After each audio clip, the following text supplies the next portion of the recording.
Yom Yerushalayim Sameach. Un excelente tiempo de Yom Yerushalayim que nos acompaña hoy con la algarabía, el regocijo de saber encontrarnos con Yerushalayim y la Kodesh después de 54 años, que vuelve al escenario de ser más judía que nunca, más capital que nunca del Estado de Israel. Y así todo no deja de sorprendernos la animosidad, el odio, la incomprensión y, por cierto, lo que siempre hicieron de Jerusalén, un derramadero de sangre y de atentados y de dolores, porque el terrorismo, el pueblo palestino, algunos árabes radicalizados, no digo todos, no han comprendido otra forma de vida. Y esa es, bueno, si se la puede llamar forma de vida, creo que en este caso es una forma de muerte que han elegido, porque no importa que ellos vivan o no, lo importante es que yo, como judío, no vivo. Pero se están dando cuenta muy tarde ya que Am Israel llegó aquí para quedarse, llegó aquí para no dejarse llevar más de las narices ni de las orejas. Y si bien hoy Jerusalén, radiante como siempre, esperando el desfile de las banderas, curiosamente, nunca nada es curioso, cuando inauguramos en el Humash de Bemidbar todo el tiempo del campamento de Israel y cada tribu, cada mahané, cada campamento, Ish al Diglo, nos dice cada uno de acuerdo a sus banderas. Una de las manifestaciones más hermosas que hay en Jerusalén es el desfile de las banderas. Y hoy 10.000 jóvenes de los movimientos juveniles van a hacer esa danza de las banderas en Jerusalén. Y esperemos, rogamos a Dios, que la insolencia, la intemperancia, el antisemitismo de raigal que tienen los árabes, fundamentalmente de Jerusalén del Este, no sea parte hoy del plato principal de ellos. Ya su Ramadán ha terminado, el pueblo judío ha honrado mucho, como lo honra siempre, las fiestas de los árabes. Pero los árabes no han llegado a esa capacidad. No creo que lleguen jamás a esa capacidad, porque hay algo que a nivel racional en ellos no funciona. Digo, de los palestinos, de los terroristas, de las yihades islámicas y del Hamas y de la Hezbollah. Hay algo que racionalmente no funciona. Hablo de la masa, porque los dirigentes son demasiado inteligentes, porque Amán, en nuestro escenario de la Megilá, para comparar, también era muy inteligente. Todo lo que pudo pergeniar, todo salió de su propia imaginación y decisión. Todo lo fue armando de una manera. Claro, él no cuenta a veces que el pueblo de Israel también tiene su Dios, y entonces Akadosh Baruj Hu puede también anular los pensamientos del hombre, no solamente validarlos, sino también Yodea Mahashabot, él sabe los pensamientos del hombre. Por eso hoy celebramos 54 años de autonomía, de unión, de reunificación, de liberación de Jerusalén, y esperemos que todo esto se multiplique a lo largo de los años, de las décadas, de los siglos, aún más allá de cuando uno físicamente puede estar, para que podamos una vez más decir, como lo dijo David Amelech, y nos dejó su legado, nuestras piernas están paradas delante de tus pórticos, oh Jerusalén. Muy bien, bienvenidos entonces, Yom Yerushalayim Sameach. Estábamos estudiando la semana pasada este capítulo sexto de Megilat Esther, donde obviamente comienza con la noche que el rey no pudo dormir, y allí se descubre acerca del gran favor que había hecho Mordejai al denunciar un atentado contra su persona, pero al enterarse el rey que nada se hizo por él, esto obviamente lo llama a una reflexión. Y por lo tanto, cuando el rey pregunta quién está en el patio, Amán estaba en el patio temprano, en la mañana, muy temprano, que había venido al patio exterior de la casa del rey, como nos dice la Megilá, para plantear la conveniencia de colgar a Mordejai. O sea, es insólitamente real y cruel en la orden que se había hecho preparar para él. Bien, vamos entonces hoy a tomar de vuelta este escenario en una segunda parte. Y los siervos del rey anunciaron, y aquí que Amán está en el patio. Y contestó el rey que entre. Y abó.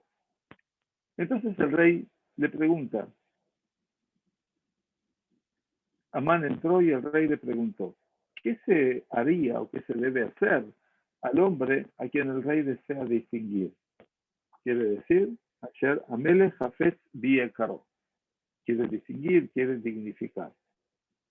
Entonces Amán, por supuesto, siempre piensa para sí y entonces, más allá de ser quien es, más allá de estar donde está, no puede sino no tolerar que no sea él la persona. Y por lo tanto, Amán se dijo en su corazón, ¿a quién otro que a mí ha de querer honrar al rey? Entonces ahí Amán entiende que llegó el momento de su mayor grandeza. Y entonces Amán no se guarda absolutamente nada y dice, para el hombre a quien el rey desea honrar, sean traídos los atavíos reales, quiere decir, Levush Malhut, y esos atavíos reales son aquellos que vistió el rey, que él suele dar. Y también el caballo en que cabalga el rey. Esto llama la atención. ¿Por qué precisamente el caballo? Ya los atavíos reales marca una preponderancia. Y fundamentalmente el tercer punto dice, Basher Nitam Keter Malhut Berosho, que se ponga en su cabeza una corona real.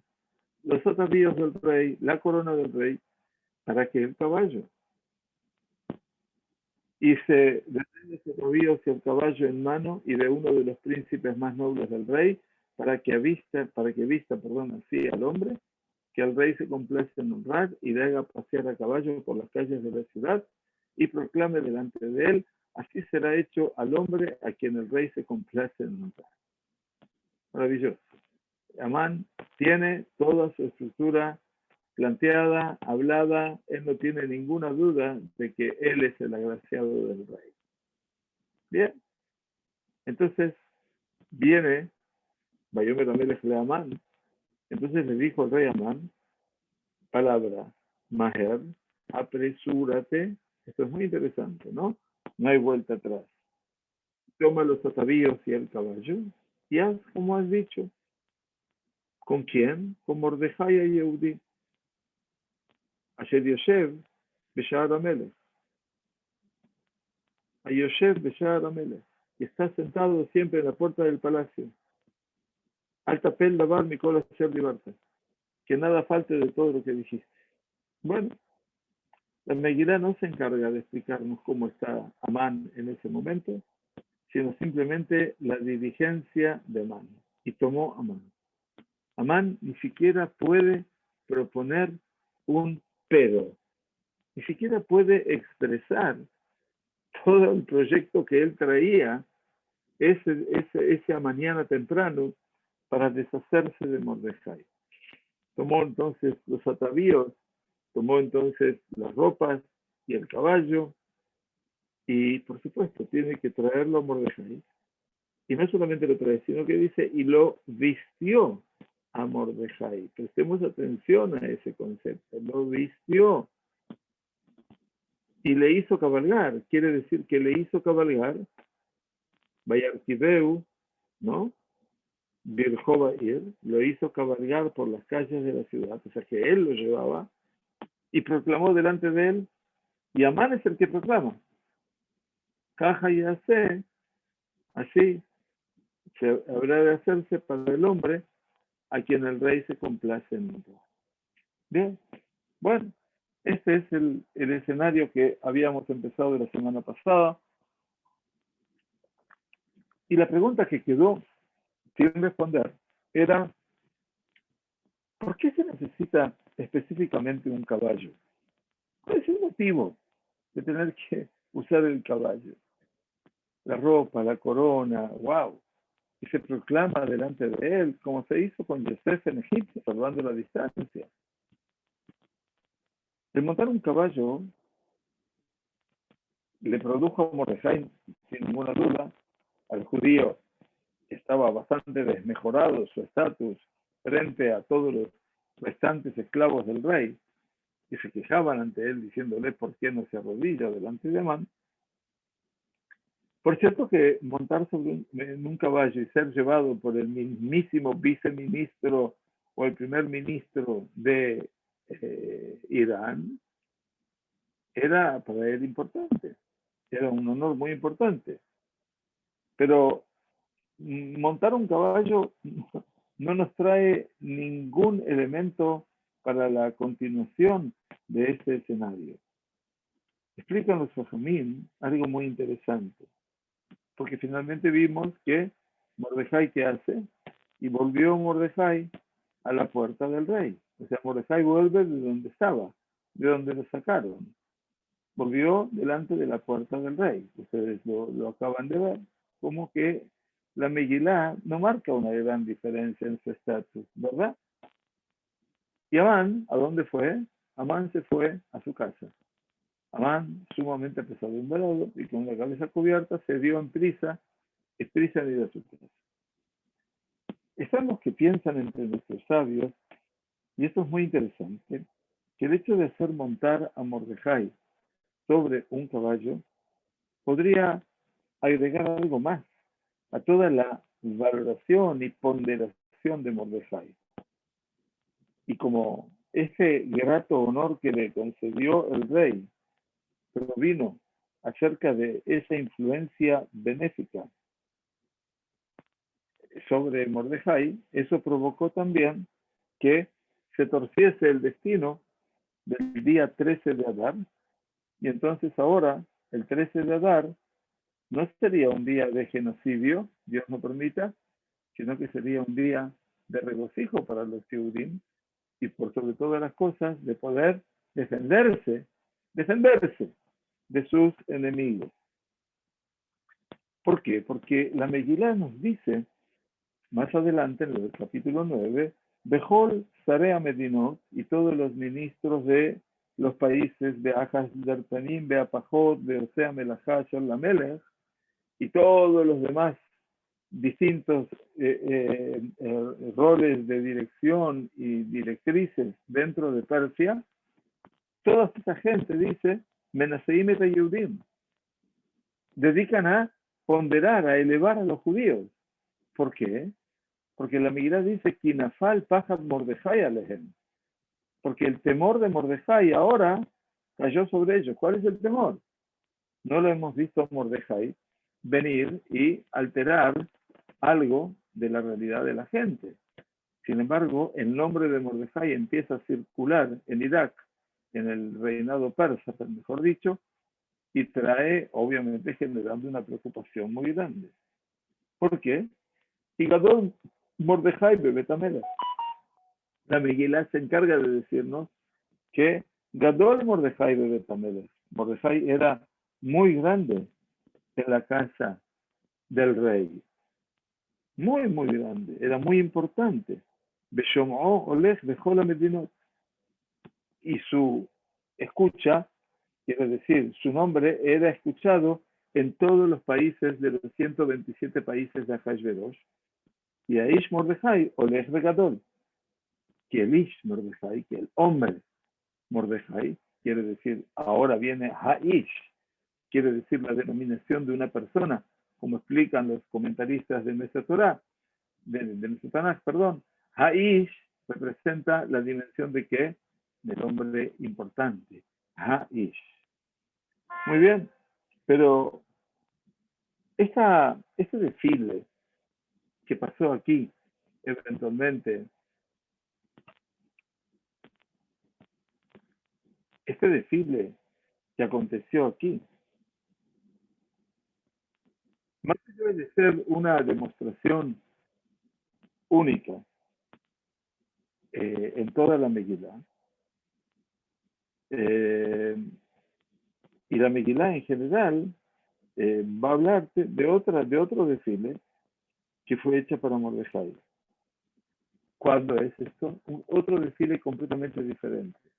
Ese desfile con caballos y todo eso fue toda una fanfarria que el rey quería hacer notar hacia afuera. Pero hay otro desfile mucho más contundente en el capítulo 8 de la Megilá, cuando dice Mordejai y Atzami Lifnei Amelech, que lo leemos, Mordejai salió de delante del rey, Bilbush Malhut, con los atavíos reales, Tejelet, Bejur, Barateret, Zahav, Gedolá, con ropas de Tejelet, de seda, de Zahav, de oro, en fin, de Air Shushan, Sa'ala Besamejá. Y la ciudad de Shushan empieza a sentir, empieza a manifestar un regocijo particular. Quiere decir que vamos a ver que existe otra manifestación a esta.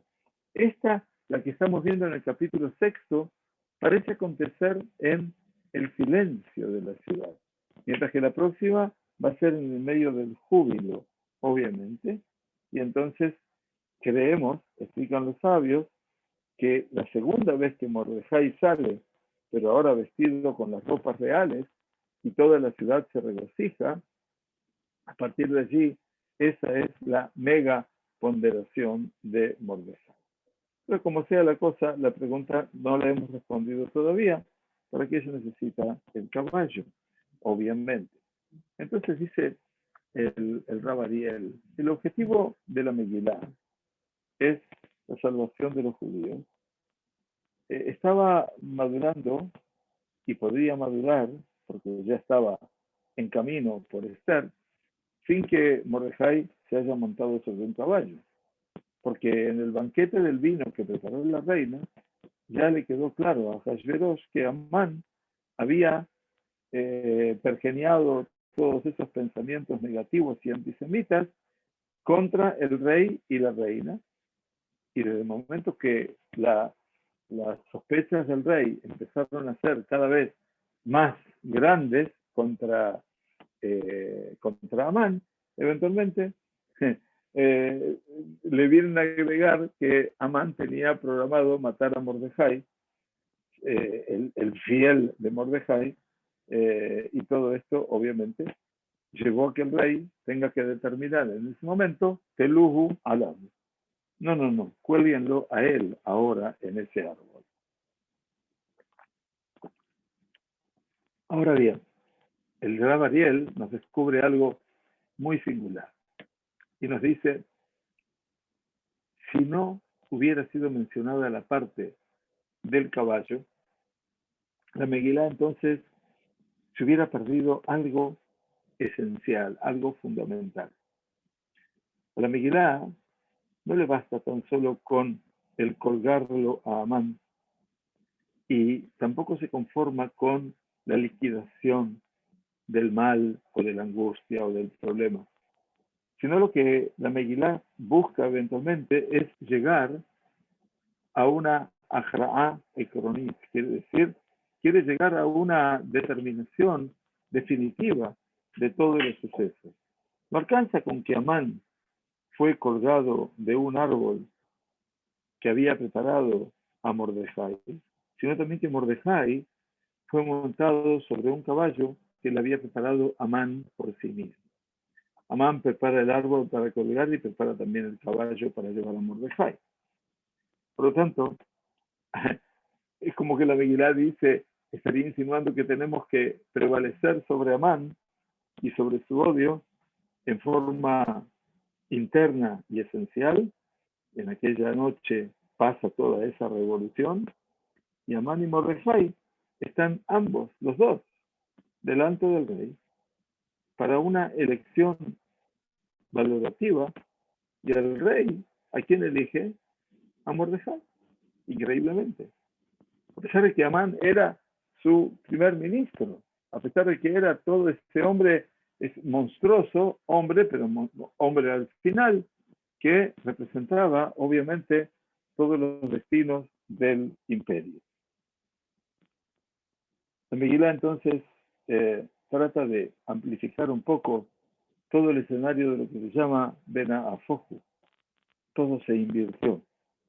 Y nos trae a nosotros este aspecto de integrador, también en el aspecto negativo y también en el aspecto positivo. Mordejai es un Yehudí tzadik, es un Yehudí justo. Y por supuesto, desde el punto de vista de las acciones y de sus acciones, es un poquitito también un batlán. Batlán quiere decir una persona que no hace lo suficiente, un tanto aragán, diríamos. Quiere decir, es una persona que no entiende en todo aquello que es perseguir los honores, pero tampoco es alguien que busca vengarse. Tampoco es un experto en matar a gente y en asesinatos. Amán, al contrario, es un experto en todo eso y logra dominar por medio de todos ellos, de todos estos elementos, ¿no? La muerte, el asesinato, buscar los honores y la actitud vengativa y rencorosa, logra obviamente Amán alcanzar a dominar y a gobernar ese imperio persa. Y sabía, obviamente, como dijimos, diseñar los diferentes tipos de conductas honorables, eventualmente, y cómo castigar, obviamente, a su enemigo, cómo demolerlo a su enemigo. La Megilá no cuenta sobre la gran oferta y positiva de Amán al reinado de Ahasverosh desde el punto de vista militar, político o económico. Solamente la Megilá se refiere a qué? A un aspecto, esa persecución casi frenética de los honores. Gidel Amelech Ahasverosh et Amán. Así nos dijo al comienzo de la Megilá de Esther. Después de estos eventos, Gidal viene de Gadol, hizo crecer, engrandeció. Y todos los siervos del rey se reverencian ante él porque así había ordenado el rey, a renglón seguido. Amán tiene un enojo enorme porque Mordejai no lo honra y le contó a su mujer, a todos sus amantes, y su riqueza y la gran cantidad de hijos y todo lo que el rey lo había honrado y todo lo que lo había elevado a él por sobre todos los ministros plenipotenciarios del rey. Frente a esto, y en contraposición, se ve a Mordejai como una persona, digamos que indiferente a todo lo que es el kabod, diferente a lo que son los honores, nomás le escapa todo eso. Cuando se le fue negado a él el kabod que debería recibir por haber sido el quien salvó al rey de un atentado mortal, Mordejai no buscó absolutamente nada que lo conduzca o decirle a Esther, hacerle acordar al rey, jamás le dijo media palabra.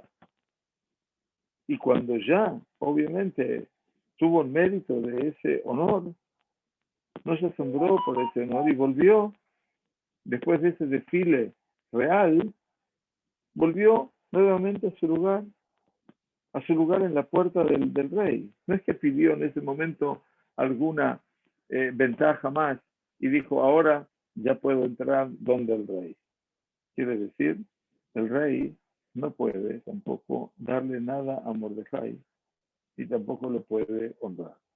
¿Sí? Entonces,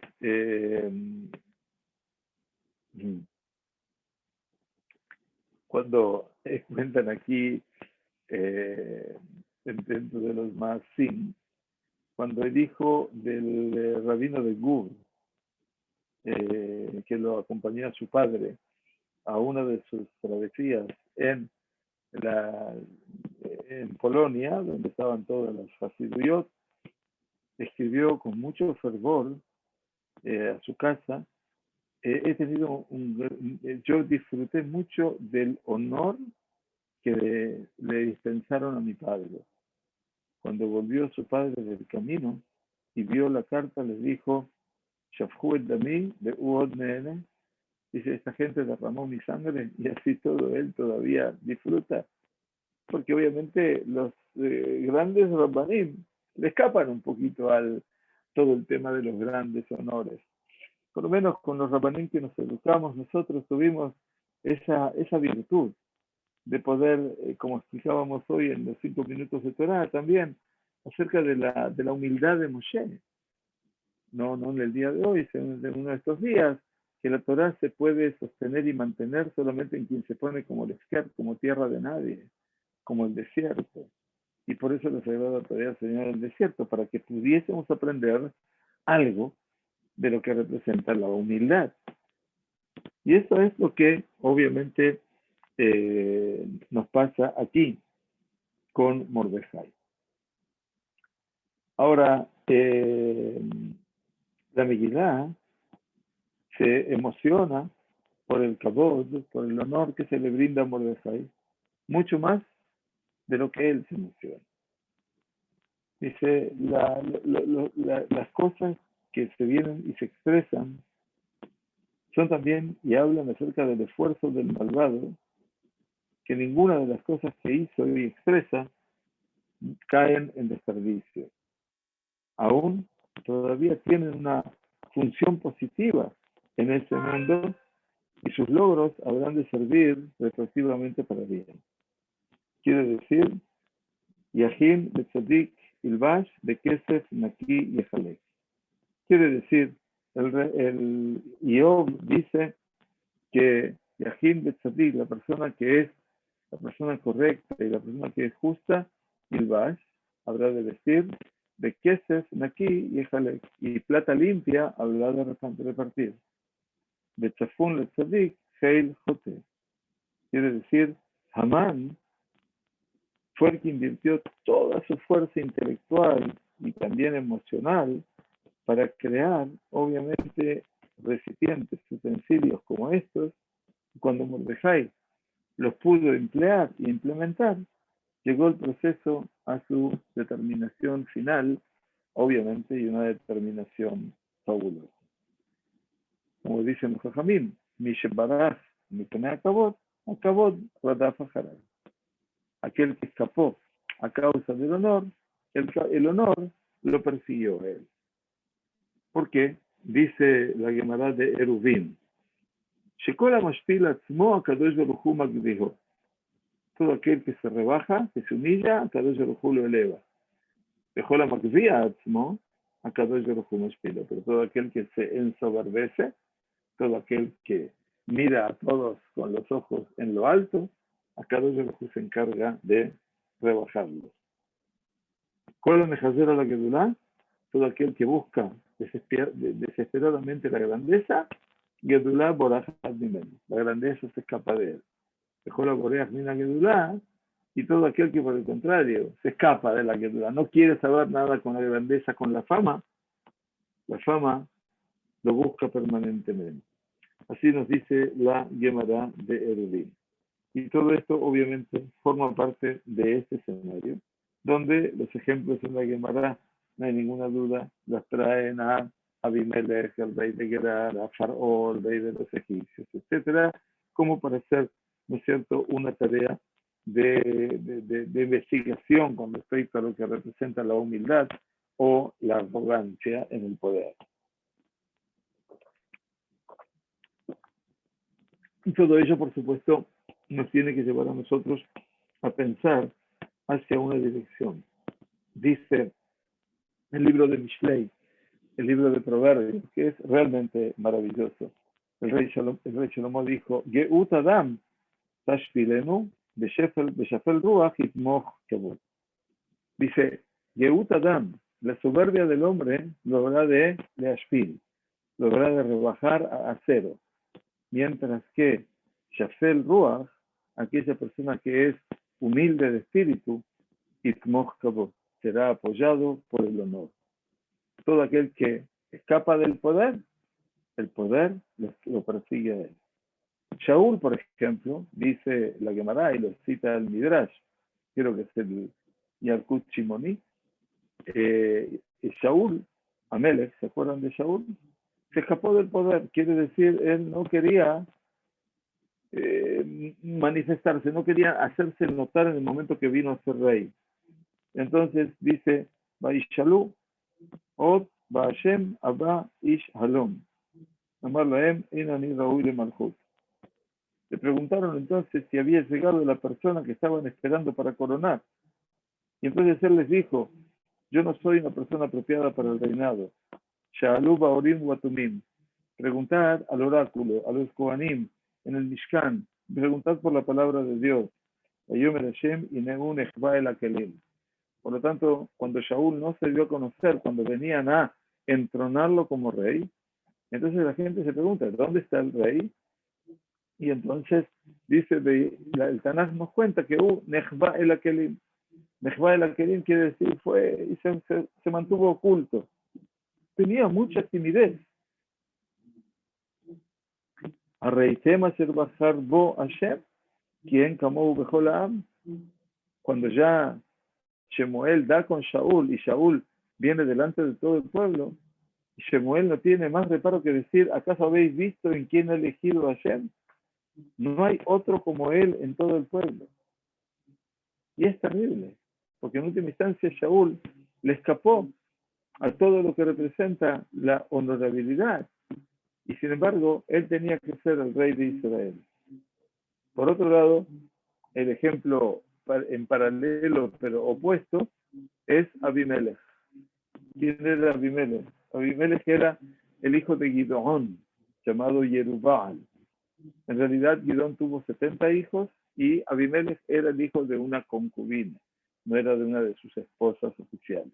Sin embargo, Yerubal no dejó herencia detrás de él, por lo tanto, Abimelech, lo único que se le ocurrió fue matar a todos sus hermanos y de esa manera gobernar él, previo acuerdo con una ciudad signada por la violencia que se llama Shechem, lamentablemente, ¿no? Hoy todas las dificultades mayores están pasando en esa puerta que ayer estudiamos con Jaime Laufer, Sha'ar Shechem. Shechem es el sinónimo de la intemperancia. ¿Qué hizo Abimelech? Abimelech fue hacia los habitantes de Shechem, que eran los parientes de su madre, porque era concubina de Gidón, o sea, no era una esposa oficial, y él les dijo si quería que gobiernen los hijos de Gidón o querían que él, que era de su propia carne, de su propio pueblo, de sus propias costumbres, sea el rey. Por supuesto que lo apoyaron a él, y entonces, obviamente, pasó que mató a todos sus hermanos, menos uno llamado Yotam. Pero dice el Midrash que como Abimelech amaba el poder se alejó de él. Porque está dicho, Vaishlach Elohim Ruach Ra'a ben Abimelech uben Baale Shechem. Finalmente, ¿qué pasó? Aquellos que lo impusieron en el poder, después nos dice el Tanaj, que Kadosh Baruj Hu mandó un espíritu de incomprensión, de crudeza, de rudeza, de desamparo entre Abimelech y los habitantes de Shechem. Por otro lado, es el ejemplo donde el hombre se aferra al poder. El tercer ejemplo que trae el Yalkut Shimoni es Moshe. Moshe Baraj Minas Terorá. Moshe Rabenu, cuando Kadosh Baruj Hu le dijo que tenía que ir y salvar al pueblo de Israel, ¿qué hizo? Dijo, yo no quiero, yo no soy. Y entonces, hasta que Kadosh Baruj Hu le dijo, Beatá lejabes el Paró. Y entonces le dijo, ahora ve y te enviaré de Faraón. Y Moshe le dijo, vi al Shem, Shelach Nabiyat Tishlach. Por favor, envía a quien quieras. Yo no soy persona de palabra, dijo Moshe, amalo Kadosh Baruj Hu. Chayeja, Sofja, Leilech. Le dijo, ¿sabes qué? Finalmente vas a ir. Kadosh Baruj Hu ya sabe la lectura de lo que va a pasar con el hombre, obviamente. Y por eso es lo que el Bemidbar Rabbah dijo Rabbi Tanhuma Bar Abba, Geut Adam Tashpilenu, en la soberbia del hombre la da de rebajar a foja cero, y dice Rab Tanjuma Bar Abba, se refiere a Adam Rishon. Quiere decir, el Midrash pone aquí a Adán, al ser humano primario, frente a Abraham, a Paró, frente a Moshe, a Malek frente a Yehoshua, y Yosef frente a Yehuda. Entonces, en última instancia, el Midrash es una colección de pensamientos, no de sabidurías con respecto a nuestra actitud. Muy bien, por eso el caballo era necesario. Omnam Esther, dice el Rab, sin embargo Esther, ella como que se involucra más, se introduce más en el sistema del reinado y todos los conceptos, utiliza al reinado, al rey, y también habla en su lenguaje. También Mordejai valoró el honor del reinado y por supuesto no se ocultó del mismo, no se desentendió del mismo, y por eso Mordejai termina siendo Mishneh Lamelech. O sea que también termina siendo un prohombre dentro del imperio persa, y que Mordejai hereda a Amán y recibe la casa de Amán, la casa física y la casa de la descendencia. Pero aparentemente Mordejai pudo distinguir entre el cabot personal que le fue dado a él cuando vistió el caballo, cuando montó el caballo, entre la recepción de todo ese honor como vicerrey, y por eso dice Ein ze kabot ha'akar. Dice, este no era un honor de huérfano, sino que lo podía utilizar ese honor ¿para qué? Para salvar, para fortalecer por medio de él el estatus de Israel a los ojos de los pueblos.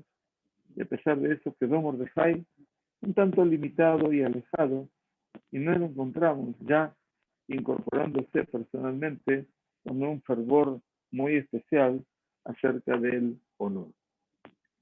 Como ustedes ven, el versículo 12 de nuestro capítulo 6 dice, y volvió Mordejai, estamos acá, a la puerta del rey, pero Amán, Nidhaf, fue sumamente apesadumbrado y con la cabeza cubierta, Abel de Jafui Rosh. Fue apesadumbrado como si fuera de duelo, y también con la cabeza cubierta se dio prisa en ir a su casa. Muy bien, y entonces, ahora, Baisaper Amán les debe un joro abad. Los mismos que lo encontraron en el día de ayer son los que encuentran en el día de hoy. Y refirió Amán a Zeresh, su mujer, y a todos sus amantes, sus amigos, todo lo que le había sucedido. Presten atención.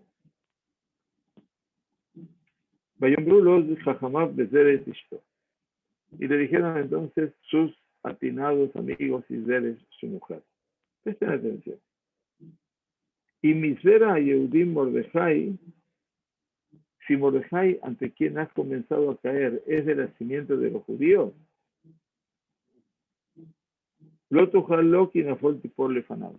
no podrás prevalecer contra él, sino que de seguro caerás ante él. Vaya, no prevalecerás ante él y de seguro vas a caer delante de él. Ya le están advirtiendo sus amantes, ¿no? En ese tipo de amantes uno prefiere tener mejores enemigos. Todos estos amantes le están diciendo todo lo que te va a pasar es que perderás tu lugar. Y entonces nos dice ahora la Megilá, para terminar este capítulo 6 tan inquietante, Odam Metaberimimo, cuando todavía estaban hablando con él, estaban diciendo lo que eventualmente habría de pasar,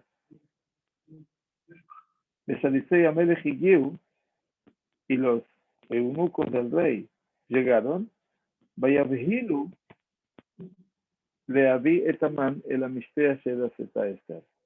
Y por lo tanto se apresuraron en llevar a Amán al banquete que había preparado Esther. Ustedes se dan cuenta entonces cómo eventualmente todos los escenarios de la Megilá entran a un proceso de aceleramiento, ¿no? en el cual no podemos detenernos casi un instante, entonces tenemos que ver esto en tres dimensiones. ¿Qué pasa con la reina Esther? ¿Qué pasa con Mordejai? ¿Qué pasa con Amán? Hashverosh todavía está en un costado. Metzitz bin Harakim está observando desde los huequitos de la ventana. Pero todos los demás están viviendo esa realidad. Y esa realidad, créanme, es una realidad muy compleja. Por lo tanto, lo que nos dice el Rab, terminando este capítulo, después de los hechos relacionados con el caballo, Amán vuelve a los que son sus amigos, sus amantes, a aquellos donde espera encontrar alguna respuesta a la fatalidad que le toca vivir. Ellos estaban esperando nada más saber a qué hora lo traían a Mordejai, al judío, para colgarlo en el árbol. Y sin embargo aquí, obviamente, se transformaron todos los aspectos. Y entonces, ahora, primero le dijeron que eran una cosa, y ahora, tanto su mujer como sus amigos y amantes están preanunciando o una crónica de una muerte anunciada. Terrible, pero eso sí, así son ellos.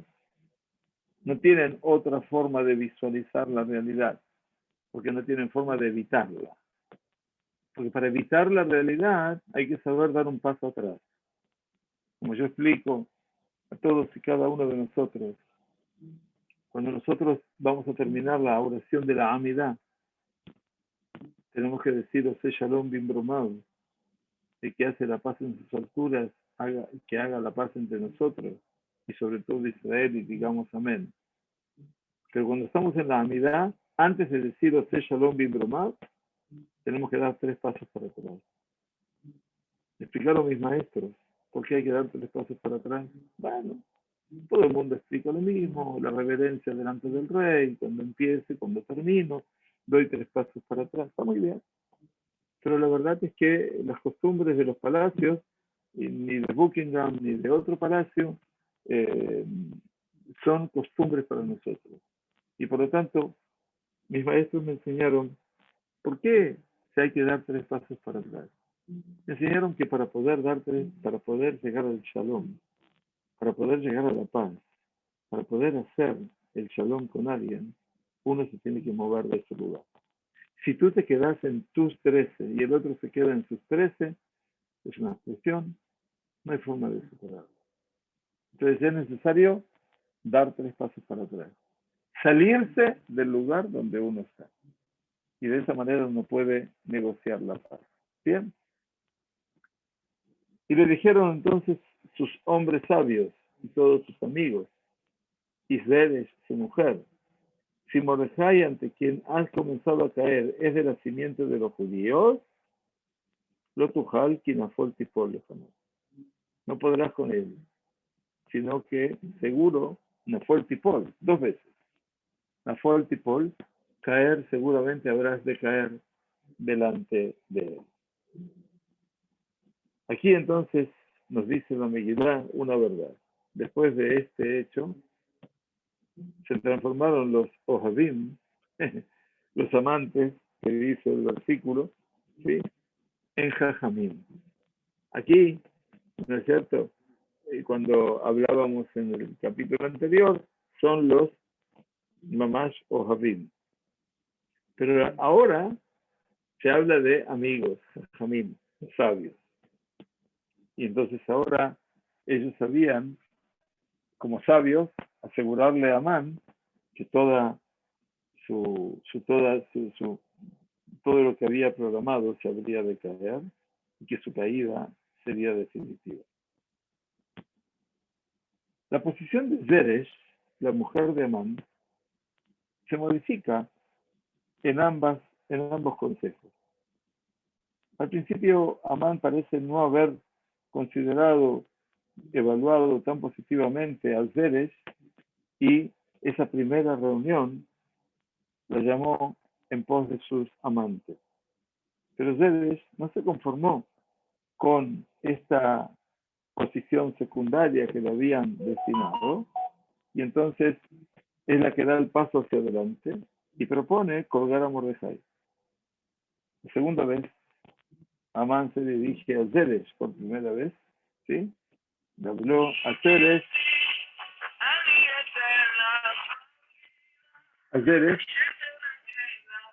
entonces, ese es el médico.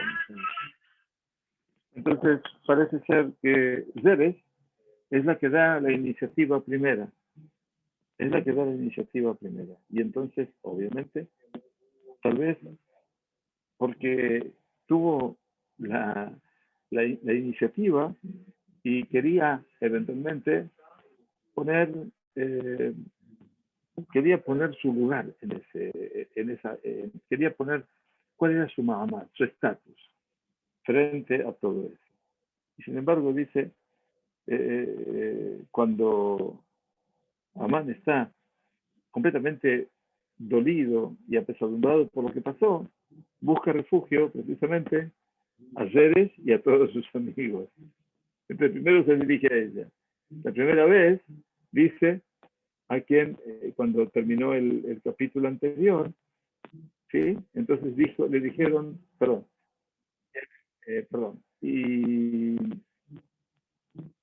e hizo venir a sus amigos y a Zeresh, su mujer. Primero a sus amantes, y les habló primero a ellos, y después a Zeresh, se pongo en segundo plano. Pero acá, eventualmente, Zeresh es la que habla por primera vez. Ahora se refiere a Zeresh, ¿no? Es interesante los cambios del lugar. Pero Zeresh ahora no le responde por sus expectativas y le responde como un eco después de todos sus amigos y amantes.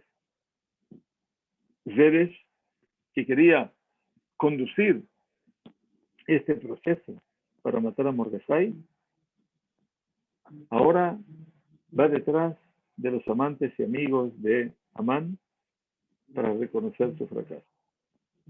O sea, Zeresh era la persona más fiel en la casa de Amán. Era la que apoyaba y apostaba a todos sus caminos. Pero después que escuchó lo que pasó con el caballo, empezó también ella a alejarse de Amán y de todos sus destinos. Vaya. Ish Shasham Esajeketlo, ¿no? Y Misera Yehudim. Si Mordejai es de la simiente de los judíos, en un mundo que se dejaba conducir solamente de acuerdo al destino y las señales, y todo esto representa alguna señal de prosperidad en los cielos, en lo cual es imposible, ¿no es cierto?, detenerse ante ellas, modificarlas. Acá los persas, más que nadie, tienen una percepción mágica de la realidad. Amán entendía que el destino de la persona estaba determinado y decretado ya desde un tiempo anterior. Todos estamos predestinados y por lo tanto necesitaba de ese destino para poder ahora establecer sus pasos contra Mordejai. Y ahora que se invirtió el camino, no le quedó sino acordar, hacer la paz con el proceso que venía adelante. Los Yehudim eran considerados como una fuerza demoníaca y despertaron en el corazón de Amán y de sus amantes y sus sabios un temor irracional. Y la victoria, el éxito de Mordejai de salvarse de esa trampa que le puso Amán y poder subir verdaderamente a la grandeza, demostró que sus fuerzas no pertenecían a este mundo y por lo tanto era necesario una conclusión a la cual era imposible en este momento llegar. Pero puede ser también, Shehaljalá, el Amán de Jajamabas Hushá, puede ser que en Amán y en sus sabios y en sus amantes cupo la sensación que otras fuerzas también vienen a activar otros aspectos. Empezaron a reconocer en cierta forma, dice el Gaón de Vilna, el Gaón de Vilna, dice, tal vez ellos empezaron en ese momento a entender que algo diferente estaba pasando. Quiere decir, ahora hay otras fuerzas que interactúan. Hay que reconocer en otra realidad una fuerza superior que dirige, conduce la historia. Porque ellos entraron en un pánico escénico tal que no solamente Mordejai pelea contra ellos, sino también ¿quién? El Dios de Mordejai. Un instante de fracaso y de grandes dificultades le provocó a Amán y a todos sus amigos y amantes perder su confianza personal y desmoronarse. Mientras que Moshe Rabbeinu pudo superar esa prueba como un hombre de fe. Él continuó más que nunca unido a su fe y a su fidelidad, aún eventualmente cuando ya había llegado el decreto e inclusive cuando Esther no le había contestado positivamente la primera vez, todavía sabía Mordejai, dice el Gaón de Vilna, aún cuando sabía que todo estaba perdido, le dijo a su sobrina o esposa Esther que la salvación vendría de otro lugar.